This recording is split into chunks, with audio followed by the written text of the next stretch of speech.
What's happening, guys? My name is OTG and I'd like to welcome you to episode number 5 of Davilo's journey. We're here in Catalunya for the España Grand Prix. Qualified down in our 14th position. Not bad qualifying. We still can't break the boundaries of 14th position. Not the best for us, but not bad qualifying actually. But one thing I did go for was tyre to try and save the tyres. So the setup was designed to try and save the tyres for as long as possible around this very demanding track, shall we say. But we get off to not the greatest start with defending against Pastor Maldonado, but he just slips past. We then move to cover Gutierrez and try and take the race in line. We break and see a little bit of a clean path there, just avoiding contact, but then Paul di Resta does get a clipping from Sergio.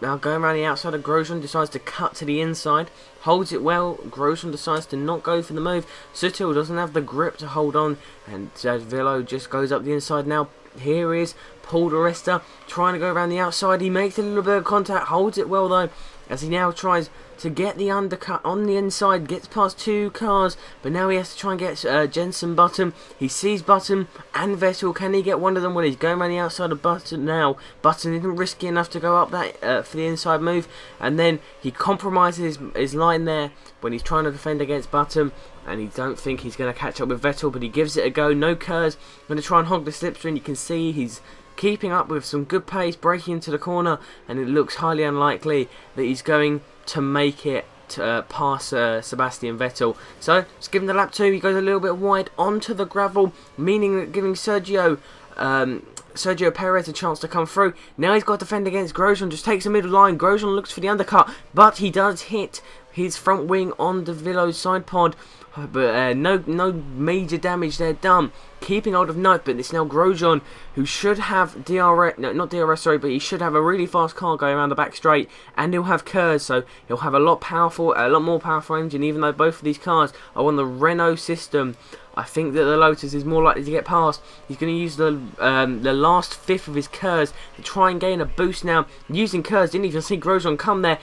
Lightning quick past him. He's going to take the racing line, meaning Sergio has not got much hope. He tries to take him and get the undercut, but he goes in and gets a little bit of a compromise going through the corner, and he can't get it. On lap 8 now, the tyre's completely red. I mean, these tyres are red raw. He's struggling like mad. He's been spinning this whole lap, and I'm not lying, he genuinely was.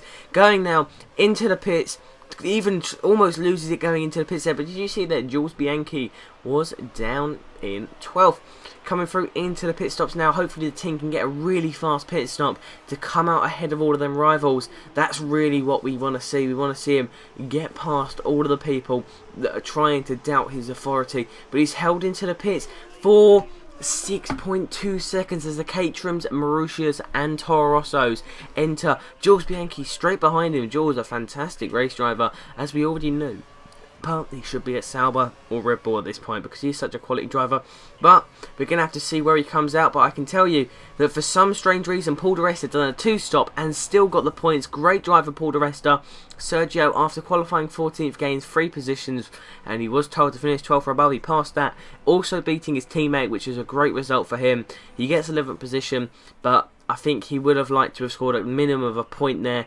But Paul di Resta on a 2-stop strategy done a fantastic job. And you can see Jenson Button felt, whatever the word is, he went from 9th all the way down to 12th, which was a really poor performance by him. Jean-Eric Vergne went from 21st to 16th. Daniel Ricciardo gained 2 to get to 15th from 17th. Pastor Maldonado, he also gained 2. Sergio Perez also lost 3 positions, so the McLarens didn't have the greatest day. Hamilton started 4th, ended 8th. Nico Hulkenberg started 6th, ended 7th. Not really the greatest day, but Romain Grosjean, probably a great performance there. Started 13th, finished 9th position. So for Romain, that's a good showing, and I think that he has got to be pleased with what he's done here today. He's made his team proud, but for Sergio, it was a little bit bittersweet that he got past and no one else seemed to be able to. because obviously he's the man that took his position. He thought he took it. Well, they had to call someone last minute after he got the sack, didn't they? But Sergio's definitely proving to the world and to all of the teams in the paddock he's a force to be reckoned with, and he can beat top drivers. He's beaten a world champion here today in Jenson Button. But guys, at this point, as you see him there in 11th in the championship, I'd just like to say thank you guys for watching. My name is OTG. I'll see you guys very shortly for some more news, views and information here on my channel. Bye guys.